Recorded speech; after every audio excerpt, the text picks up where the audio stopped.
तो हेलो बच्चों, कैसे हैं आप लोग। आई होप आप सब अच्छे होंगे। आज हम पढ़ने वाले हैं क्लास 12 केमिस्ट्री चैप्टर नंबर 1, जिसके जितने फार्मूले हैं आज हम आपको एक ही वीडियो में सारे फार्मूलों को बिल्कुल आसानी से बताएंगे, जिससे आप उसे याद कर लीजिए और आपको न्यूमेरिकल सॉल्व करने में बहुत आसानी पड़ेगी। जो आपके एग्ज़ाम के पॉइंट ऑफ व्यू से न्यूमेरिकल बहुत इंपॉर्टेंट होते हैं, उसमें आपको फार्मूला तो पहले आना चाहिए। अगर फार्मूले आपको याद होंगे तभी तो आप न्यूमेरिकल कर पाएंगे। तो पहले हम आपको सिखाएंगे आज के फार्मूले कैसे याद करेंगे, या फिर कितने फार्मूले आपके बुक में हैं जो चैप्टर नंबर 1 में हैं। आप पूरे फार्मूलों को अपने कॉपी में नोट डाउन कर लीजिए। चलिए शुरू करते हैं। देखिए, अगर इस फार्मूलों को अगर आप याद कर लेंगे अच्छे से तो आपको बहुत ही काम देगा आगे चल के। ठीक है, सुनिए। हमारा पहला सूत्र है बिलियन का। चैप्टर नाम पता है हमारा बिलियन है। इसके सभी फार्मूलों को देखेंगे। देखिए, बिलियन में विलेय और विलायक दो चीज़ मिला के बनाते हैं। तो विलेय और विलायक को अगर हम जोड़ देंगे तो हमारा बिलियन पूरा आ जाएगा। जैसे मान लीजिए हमने कहा कि 5 ग्राम विलेय है चीनी और 10 ग्राम पानी में घोल दिए, तो बिलियन कितना हो जाएगा? 15 ग्राम का। मतलब विलेय में विलायक जोड़ोगे तो क्या आ जाएगा? बिलियन। ठीक है, इसका पहला फार्मूला जो कि हेनरी का नियम है, m = K/P। यम क्या है? गैस की दरों में विलीयता, और के क्या है? स्थिरांक है, और पी क्या है भैया? दाब। ठीक है, उसी तरीके से इसमें था और डाल्टन के अनुसार जो था P/X गैस × KH। पी क्या है? दाब है, यक्स गैस मतलब गैस का मोल प्रभाज, और KH क्या है? हेनरी स्थिरांक। ठीक है, उसके बाद हमारा अगर हम पूछें भार प्रतिशतता या भार प्रतिशत का, तो विलेय का भार बटे बिलियन का भार गुणे 100। विलेय का भार बटे बिलियन का भार गुणे 100। देखिए, अगर हम बी लिखे हैं इसका मतलब विलेय है, टी लिखे हैं यानी बिलियन है। टी जहाँ लिखते हैं वहाँ समझ लीजिए बिलियन है, और जहाँ बी लिख दिए समझ लीजिए क्या है? विलेय है। तो ये विलेय का भार है, ये बिलियन का भार है, गुणे में क्या लगा है? 100। मतलब विलेय के भार और बिलियन के भार और गुणे 100 जो होता है क्या होता है? भार प्रतिशत। इस तरीके से अगर आप पूछेंगे आयतन प्रतिशत, देखो ये आयतन प्रतिशतता बोलो या आयतन प्रतिशत बोलो, तो विलेय का आयतन बटे बिलियन का आयतन गुणे 100, ये क्या हो गया हमारा? आयतन प्रतिशत। V मतलब आयतन, B मतलब विलेय का। विलेय का आयतन और बिलियन का आयतन गुणे 100। भार बटे आयतन प्रतिशत, मतलब विलेय का भार ऊपर रहेगा। देखो भार है तो विलेय का भार, और आयतन है मतलब बिलियन का। तो T यानी बिलियन, बिलियन का आयतन। विलेय का भार और बिलियन के आयतन का अनुपात जो होता है उसे बोलते हैं भार बटे आयतन प्रतिशत। देखिए, ppm में सांद्रता जिसे बोलते हैं पार्ट्स पर मिलियन। देखो इसकी डिफिनीशन थी कि बिलियन के 10 लाख भाग में उपस्थित विलेय का भाग। तो जो बिलियन होता है 10 लाख मतलब 10 के साथ 6 जीरो। ठीक है, तो बिलियन नीचे रहेगा और विलेय ऊपर रहेगा। तो बिलियन का भार बटे विलेय का भार बटे बिलियन का भार गुणे 10 की घात 6। ये 10 की घात 6 को अगर आप हटाना चाहो तो 1 ग्राम में 1000 मिलीग्राम होता है, ऊपर 10 की घात 3 आ जाएगा, और 1 ग्राम में 1000 किलोग्राम। तो नीचे का 3 ऊपर जाएगा तो वो तीनों एडजस्ट हो जाता है। मतलब एक बार मात्रक बदलेगा तो ये घात जो 6 है क्या हो जाएगी? हट जाएगी। इस फार्मूले को हम इस फॉर्म में भी लिख सकते हैं। मतलब विलेय का भार अगर मिलीग्राम में और बिलियन का भार अगर हम किलोग्राम में लेंगे तो हमारा ये 10 की घात 6 हट जाएगा। यहाँ हम आयतन भी लगा सकते हैं कि बिलियन का आयतन और विलेय का आयतन अगर दोनों ml में होगा तो 10 की घात 6 लग जाएगा। और विलेय का आयतन अगर लीटर में रहेगा तो बिलियन का आयतन अगर लीटर में है तो विलेय का भार मिलीग्राम में भी रखकर हम इस तरीके से सूत्र लगा सकते हैं। ठीक है, यहाँ याद रखिएगा, जहाँ बी लगा है वो यानी विलेय का है, और टी लगा यानी बिलियन का है, और वी है यानी आयतन, डब्लू है यानी क्या? भार। लिख दें, जहाँ डब्लू है वो क्या है? भार है। समझो भाई, डब्लू क्या है? भार है। और अगर वी है तो क्या है? वी हमारा आयतन है। तो इसको कैसे पढ़ेंगे? इसे पढ़ेंगे विलेय का भार और बिलियन का आयतन। आई थिंक आप समझे होंगे इतने सूत्र। अब आगे देखिए, ग्राम प्रति लीटर में सांद्रता, इसको हम शक्ति भी बोलते हैं। इसका सिंबल यस होता है। मतलब विलेय का भार और बिलियन के आयतन, लेकिन ग्राम प्रति लीटर यानी विलेय का भार ग्राम में रहेगा, बिलियन का आयतन लीटर में। तो विलेय का भार बटे बिलियन के आयतन को ग्राम प्रति लीटर में सांद्रता कहते हैं, शक्ति भी कहते हैं। ठीक है, उसके बाद हमारा अगला फार्मूला जो है नीचे वाला, देखिए लिखा है मोलरता, जो कि बहुत ही इंपॉर्टेंट है। मोलरता क्या होता है? 1 लीटर बिलियन में उपस्थित विलेय के मोल की संख्या, और मोल का अगर मान रखते हैं यानी के स्थान पर W/m तो बन जाता है WB/mb × VT। यहाँ 1000 मोलरता का प्रतीक होता है। मात्रक अगर हमसे पूछें कि मात्रक होता है मोल प्रति लीटर, मोल प्रति क्या? लीटर। मोलरता का मात्रक होता है मोल प्रति लीटर। ठीक है, याद रखिएगा, कुछ किताब में आपको मतलब कुछ टीचर ऐसे पढ़ाते हैं, समझिए, जहाँ डब्लू बी लिखे हैं बिले का भार, उसके स्थान पर स्मॉल डब्लू लिखते हैं, और जहाँ डब्लू अगर हम ए लिखेंगे तो उसको कैपिटल डब्लू लिखते हैं, ठीक है। और जहाँ यम भी लिखा है उसे यम लिख देते हैं, मतलब समझ लीजिए वो बिले का भार है, ठीक है। चाहे स्मॉल डब्लू लिखो या डब्लू बी लिखो, हम डब्लू बी लिखते हैं, थोड़ा आसान पड़ता है बिले का भार हम समझने के लिए, जैसे कि बी यानी बिले का हो गया, ठीक है।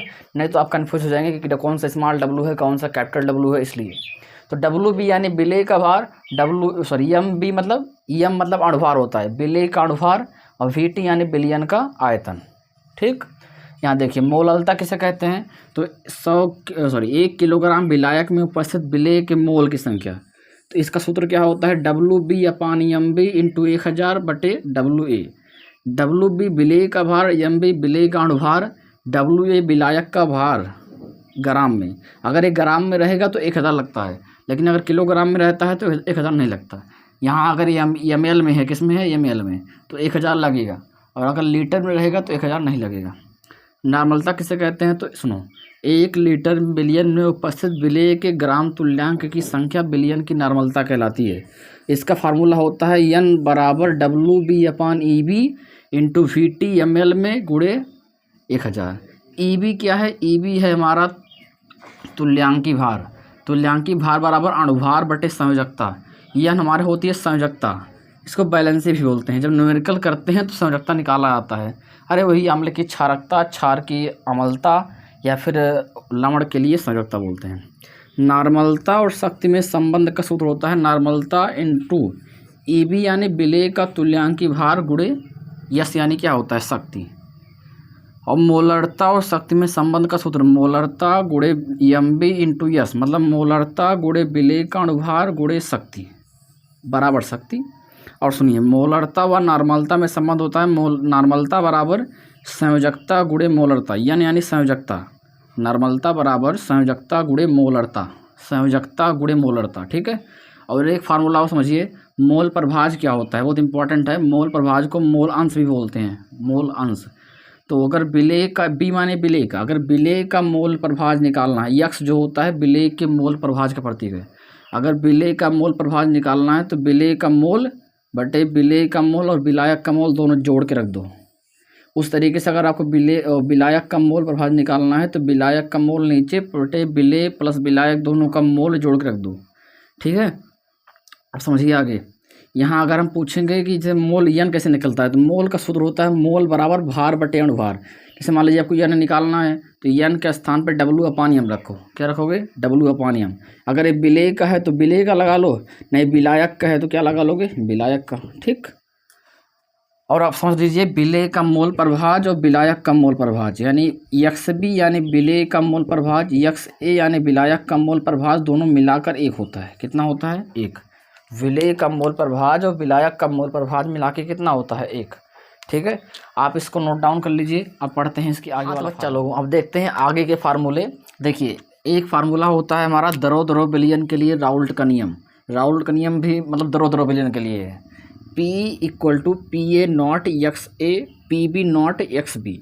P जो होता है बिलियन का कुल वाष्प दाब जो होता है, पी ए नॉट यानी कि A का आंशिक वाष्प दाब शुद्ध अवस्था में, और पी बी नॉट क्या होता है, B मतलब B घटक का शुद्ध अवस्था में आंशिक वाष्प दाब।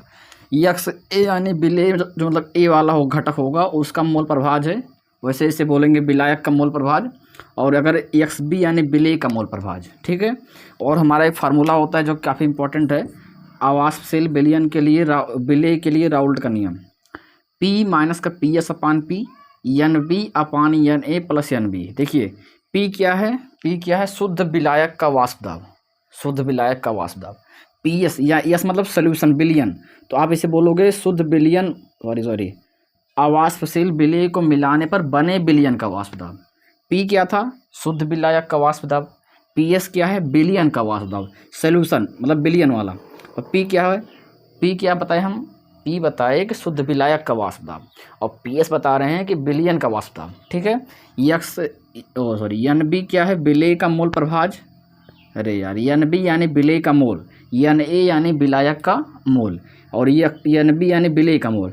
अगर आपको विलेय का मोल निकालना है तो आपने पढ़ा होगा विलेय मोल बराबर भार बटे अणुभार, तो अगर विलेय का आपका निकालना है तो विलेय वाला ऊपर, ठीक। और अगर विलायक का निकालना है, विलायक, अगर आपको विलायक का निकालना है तो विलायक वाला, ठीक है। अगर विलेय का मोल प्रभार विलेय का मोल चाहिए तो विलेय का भार बटे विलेय का अणुभार, और विलायक का अगर मोल चाहिए तो विलायक का भार बटे विलायक का अणुभार। इस तरीके से हम इसमें Na और Nb की वैल्यू फाइंड करेंगे, ठीक है।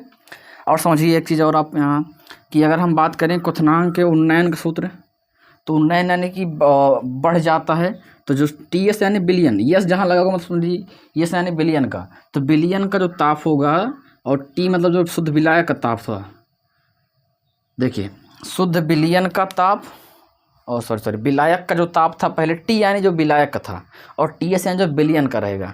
तो क्वथनांक का जो उन्नयन होता है, उन्नयन में जो बढ़ गया, तो शुद्ध विलियन का क्वथनांक और शुद्ध विलायक के क्वथनांक का जो अंतर होता है उससे बोलते हैं क्वथनांक का उन्नयन डेल टी बी, बी यानी बॉयलिंग, और क्वथनांक का उन्नयन मोललता के समानुपाती होता है, ये बात आप याद रखिएगा। और सुनिए यहाँ पर, अगर मोलल उन्नयन स्थिरांक का सूत्र पूछे, मोलल उन्नयन स्थिरांक का, तो स्मॉल m इक्वल टू 1000 गुणे के बी स्मॉल इंटू 1000 के B into small W upon में डेल टी बी गुणे कैपिटल डब्लू।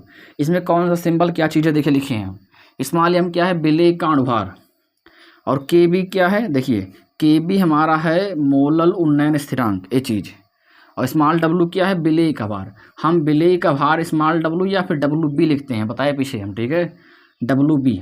उसके बाद अगर विलायक का भार, कैपिटल डब्लू क्या है, विलायक का भार, इसको हम डब्लू ए भी लिख सकते हैं। विलायक का भार क्या है, डब्लू, कैपिटल डब्लू। अगला फार्मूला, आपको फार्मूला याद करना है अच्छे से, ठीक है, समझिए। आणविक उन्नयन स्थिरांक, या इसे हम बोलते हैं ग्राम आणुक उन्नयन स्थिरांक।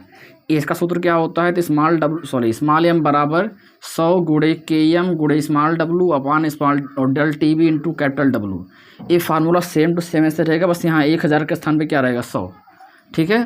तो देखिए यहाँ पर के एम क्या है, तो के एम हमारा है आणविक उन्नयन स्थिरांक या फिर ग्राम आणुक उन्नयन स्थिरांक, ठीक।